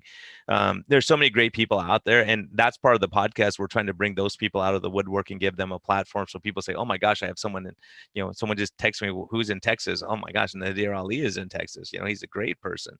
So, anyway, there's going to be a network, and Chris and I will probably get medical license in some surrounding states, probably. So here's the analogy. We're running at about 3G right now on iPhone 3 or 4, but we're going to work to that 5G. We're going to get up. The network's going to get stronger. We're going to be that largest network as it expands, and you just got to keep your finger on the pulse. And the pulse is centered around some of the people, but some of the major players are right here. You're listening to them right now. And it's so cool that we're able to touch people around the world. The big question on my mind, right now is, how do you become a patient of these fine doctors right here? How does that happen?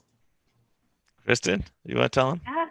Yeah, so right now we are in the process of getting ready to enroll patients. And the best way to do that, forgive us, our website is still under construction and needs a lot of work, but it is to the point where it's functional. So I would go to our website, which is lowcarbmdsandiego.com, and we can enroll patients through there at this point. And if you have any questions at all, you can always send us an email to office@lowcarbmd.com as well. And I think that's probably easiest. You can always reach out to Brian and myself on Instagram or Twitter too. My handle is Doctoring Keto. And Brian, I think you're at Brian Lensky. Yeah, you got it. Right? Yeah, Yep, you got it. So. Yeah. Great. Well, that's great information. Now, there are some little like panicking people out there, and I have some clients that you sent me before you switch practices, and there's fear and trepidation saying that he's not going to take any insurance anymore, and he's going to be super expensive, and I'm going to have to say goodbye to Dr. Brian. What do you say to that? Well, we haven't talked, Jeff, yet, because I just finished my day job on Thursday night, right? So, we want to work out a deal with Low Carb USA and Tri-System. Say, look, if you guys give our patients a discount, we'll give your patients a discount, right? So we want to be inbred that way, because we know the best treatment is to have ongoing care, right? And for the medical side of it, we're great at that, and we're good at the health coaching stuff. But you're the exercise guy, health coach. You have it all in one place. So that is, I mean, if someone fails, I can't imagine any scenario where people wouldn't have long-term success when they're investing in all the different areas that are critical. Because you can't just do one or two and think, okay, I'm gonna go low carb and then I'm gonna have donuts at night when I go to bed. And you got to have people who know, because we can have a 24-hour glucose monitor. People don't cheat. My neighbor, if his sugar goes up, I'll call him, go, hey, what'd you have? Right? I know, because it goes right to my cell phone. I know exactly what he's doing. Guess what spiked him? An apple. When he was metabolically sick. Now he said, oh, guess what? He had whatever. I don't want to say the name of it, but he had fried chicken the other day and his sugar didn't spike at all. Right? He's getting metabolically healthier, so he can get away with a little bit more. But 3 weeks ago, he couldn't get away with anything. I go, anything you do, like if you smell soda, your sugar's gonna go to 900. You're gonna be in the hospital. So, it's a spectrum, and we're all learning that. It's like different people are at different spaces. So, Jeff, I mean, when someone first starts out with you, they have a different nutritional plan than they will 6 months down the road, right? Depending on muscle mass and fat mass and how much they're exercising and stress levels and sleep. All these things play a role. And the big thing is that the craziest thing that excites me is after I went to Low Carb USA San Diego, I reached out to Doug and Pam and I said, and they said, let's get together for lunch. So I get to lunch with them. I go, what are you guys doing in San Diego? Well, nothing. No one's like doing it. I'm like, how you're here? Now we got you, Jeff, involved. And I knew back then that when we start putting all the pieces together, I don't think there's anywhere better in the world to be than San Diego right now. We got Kristen here. We got you guys. I mean, it is incredible what we can do, how we can help people as a team, right? It's not just you, not just me. It's all of us doing our part. And that's what's so great. Doug has the power to bring people to my little clinic and give talks and do stuff. And so now we have the power of the internet. And the big thing is, this is the key, is building community. Chris and our patients, we could send a text out and go, hey, Brian's going for a walk at Mission Trails down the street, Saturday morning at 9. Who wants to join him? Come. If you're 400 pounds, guess what? We have special chairs for you. We got a special scale for you. We got you covered, right? But what we could do is, if you're 400 pounds, let's find some other people who are 400 pounds that are trying to get on the right road. I went for a bike ride this morning and I saw some people that were really big, some people that were really fit, but they're all on the road to get better. And I love that. I was thinking, man, they're on the journey, just like I'm on the journey. I haven't arrived. Yeah, Kristen hasn't arrived. But, the more we can put those pieces together where they can help each other, they don't need to talk to me all the time or Kristen. Building a community is massive, because there's times where people say, I don't feel like walking. Oh, but my friend's going to go, so I have to go. Okay, I'll go. Right. And then they feel great when they go. So, or coming to work out with you, or building, allowing us to get discounts for our patients to come work out, whatever it is, where we can have fun and enjoy it and make it a fun thing. It's not, we don't have to, we've all been tortured, trust me. I had years of Melba toast and rice crackers. I'm done. I'm going to enjoy stuff and go have fun with you guys. Some of the best times of my life have been with all of you. Right. I mean, we already have a low carb SD free, kind of yoga stretch class every Saturday at 10 o'clock. It's live virtual. You can come in person. It's streamed on Facebook and it's also on Zoom. And it's free to low carb community people. 10 o'clock on Saturday for a half hour. It's quick in and out. If you have trouble moving, it'll help you move better. If you're stressed out, it'll help you lessen your stress. And I just want to say thank you for restarting the low carb meetings. It really, I benefited from it. It motivates me. I learned something and I'm all pumped up about it. And I want you guys to make sure that you set aside July 11th. It's another Saturday for our next meeting. It's going to be both virtual and hopefully we'll have a live component of it. And if you didn't get your questions answered, well, there's access. You have access to every professional that's on this cast, especially the physicians here. They want to establish a practice and establish a presence.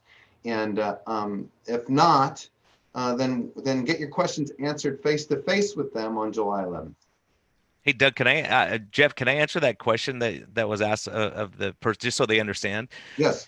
So what we're doing is the perfect fit for us is someone with a high deductible insurance plan, right? Because if they have a $5,000 deductible, you're never going to meet that unless you get hit by a truck. So what we do is we charge, depending on the age and comorbidity type stuff, about roughly $100 to $150 at max a month. And whether you come in 5 times or 100 times, it's the same, right? For our primary care. And then our metabolic disease is going to be a 4-month program, and we're going to turn people around, getting them on track. Kristen's going to do most of the hard work on that. But we're of the same philosophy. We do the same thing. So, we can help those ways, and it doesn't have to be the rest of your life. And a lot of those people are going to say, I'm staying with you. I'll just stay on as a direct primary care. And that's what we want to do, is have longevity of care with people. But the point is, we're going to negotiate with CAT scans and MRIs and labs. We can do a $5 finger stick 3-month sugar average in our office. You don't even have to have a lab draw. We can do it with a finger stick. So there's a lot of stuff we can do to cut the prices down. Plus, what we can do is negotiate with you. We can negotiate with the YMCA, different places that are like-minded. I'm in. I'm already in. I'm in. All right, Sam. All right, we've done the negotiation in front of everyone. Perfect. So those kind of things, and we want to help your people too, because they're all. What we're doing is selecting people who care about their health. Right? It's like a AAA model. Like, they want people whose cars are running well, or if their cars are broken down, they could fix them and get them back on the track. The people who really don't care about fixing their cars are going to put AAA out of business at some point. So what we're saying is, look, we want you to live longer. The longer you live, the more money I make too, right? That's part of it. But the healthier you are too, the less likely you're going to have to need our services. So that's great. And some people may just stay with us for 6 months and go, okay, I'm good. I'll go back to some other doc who doesn't. But if they don't understand metabolic disease, it's going to be a long road for you. It is. You have to reverse the disease process, because one of my patients just recently, for 2 years, I've been telling him he's going to get diabetes. He gets diabetes. Guess what? The drug is Januvia, $600 a month. His out of pocket is $500 a month. $500 a month. It's ridiculous for one drug. That's just one drug. All the rest of his drugs he's got to pay for too. You think, oh my gosh, like it's a joke. So what you don't want to do is be like, just my soapbox for a second is, whenever we negotiate the rates for Medicare and all this stuff, they're looking at drug costs. They're trying to cut drug costs all the time. Why don't we just take you off the drugs and forget the drug cost, right? If I take my neighbors off 5 drugs that he was on 3 weeks ago, 5 drugs in 3 weeks, that's a record for me. And I love the person too, right? So it's one of those things you start realizing, gosh darn it, it's we can't just throw drugs at the problem and think we're going to get better. That's why we're doing what we're doing, right? I've got one more question for Doug, and that is, can I share this with others? Will there be a recording available? They want to share this talk. They loved it, and introduce Dr. Bear and Dr. Lenskis to other people. Right. So I believe that okay, so now we had some technical issues in the beginning. Hopefully, it should. I'm pretty certain that it's been recorded on Vimeo. So worst case, I can put it out from there. If you go to Low Carb USA page or website, and then under the videos tab, there's a live stream option, and this recording should be on there. You'll be able to just go and click on there. And get the link and spread the word. But yeah, but send us get hold of us somehow on social media, support at lowcarbusa.org or something if you can't find it, and we will find a way to point it to you so that you can. And please, yes, Share you're it a with, member of our share it Facebook group, with anybody you can. Yeah, and Jeff if you're a can member put of on our his. Facebook We'll group, put it on. post the link when we find it. We'll get that link and post it on the Facebook group as well. Yeah, and we'll put it on our website also, Low Carb MD San Diego. We'll put it there, and then whoever else has it, and that's great because we really want to help people, and part of it is we can do stuff like this and have our patients follow and understand, and we can do education with a lot of people at one time. This is like reaching this many people. The reality is, if you have 200 people or 100 people, how many hours of that is our life? Chris and I would spend 100 hours with patients just trying to tell them each the same stuff, right? I mean, we can do so much as a group, and it's amazing. Yeah, and it looks like I'm going to need to get whatever other equipment I need to be able to stream this live when we eventually do a live event, hopefully next month. But Pam Devine, our audio engineer in the background, has messaged me, said one important last question. What is a good benchmark for blood sugar for a healthy person? It depends what you're talking about, really. Because for instance, if I do Ben's workout, or if I did kickboxing, my sugar, if I fasted all day and did kickboxing, my sugar would go to 143. After I worked out, it would go from 70, 80 to 143. Why? Because my body is freaking out, kicking out fat stores, some of the sugar out, so that I don't get low sugars, because it doesn't want me to pass out. So it's looking at the whole picture, because the sugar depends on where your insulin level is. I would say the more important marker is your insulin level overall. If your insulin level is normal and your sugar's normal, I feel really good about that. If your sugar's really high and your insulin's low, I don't feel good about that at all. You're in major trouble. If your insulin's really, so it's all a spectrum. If your insulin's really high and your sugar's really high, you're on the verge of a major disaster happening. But so how do people measure that insulin now? Because that's it's not like a glucose test that you can do really easily. Fasting how do you insulin know if your insulin's high? Jeff and it varies all different parts of the day. It would be so cool if you could have a continuous insulin monitor and not just a continuous glucose monitor. They have one, and they're actually working on that. That is what we really need. That's what I've been saying for years. Doug, we've been talking about that. Yeah, of course. It's a huge deal, and to be able to. We got feedback somehow. Is that? Anyways, it's gone. Kristen did. I think Kristen messed up something over there. I don't know. So anyways, it's that's a huge issue, is knowing your insulin. But through Ulta Labs, I know it's a cash pay lab. You can order your own $26 for an insulin test. Yeah, it's nothing. Yeah, but that's still giving you a point in time, right? It's not just give you a point in time. But if you have a fasting insulin, that's going to tell you a heck of a lot, because after you eat, it's going to spike like crazy a lot of times. So you're right. It's not a perfect test, but I'm telling you, when it's elevated, it tells us a lot of it. Like that. Yeah, and you're right. If I think that's it. If you're going to get one fasted, so that it's not influenced by whatever you've eaten in the recent past. If it's elevated fasting, then you got issues you got to look at. Trouble, yeah. And it could be normal fasting, but you respond very high to a sugar load, and then it's a problem too. Like there's a lot of diabetics who get messed up by that. Yeah, fasting insulin is not perfect, but 96% of the time, I'd say it's a great test. Yeah. Okay. Thank you very, very much for coming. I know this we went a little bit longer, but I was on the edge of my seat the whole time. You can tell I'm actually on the edge of my seat listening to this stuff. And I know we could talk about it all day, but it's still a sunny day here in San Diego, and we're going to allow people to enjoy some of that, get that vitamin D. Yeah. And stay tuned for next month's. It's going to be just as good or better. And thank you for spending all this time with us. We have over 100 visitors from all over the world. We have people requesting a low carb MD directory worldwide. Right? We got Australia people and Canada people saying, "Where's my low carb doctor?" Well, the list is international. We just still got to, and I think this new society is going to help with that, because that's going to be a worldwide society. Right on. If anybody's listening, or they know, if they are Canadian, Australian, South African, British, whatever doctors that are into this, they're welcome to go and put the information in there as well. So it will eventually become a worldwide thing. Very good. Thank you very much. Well, thank you all. Have a great day. That's all we have. Thank You guys want to hang out here on Zoom for a little bit once? Oh yeah, absolutely. Okay. Love to. All right, guys. Thank you very much for being here. Next time we'll either be live in San Diego and streaming to you, we'll do something very similar to this again, depending on how the COVID thing evolves over Yeah. the next few weeks. Ben should be here. Maybe we have Ben do like a little workout. Yeah, Jeff, no, you and Ben do a little Ben's thing. definitely involved. Dr. Ben was his nose was a bit out of joint that he wasn't speaking today. So Hey, tell me he's not in San Diego. This is Low Carb San Diego. He's got to get his Yeah. butt out here as soon as he gets he'll here. definitely be on next week or next time. Thanks. Yeah. And Ariel Ortiz, you got to get him on.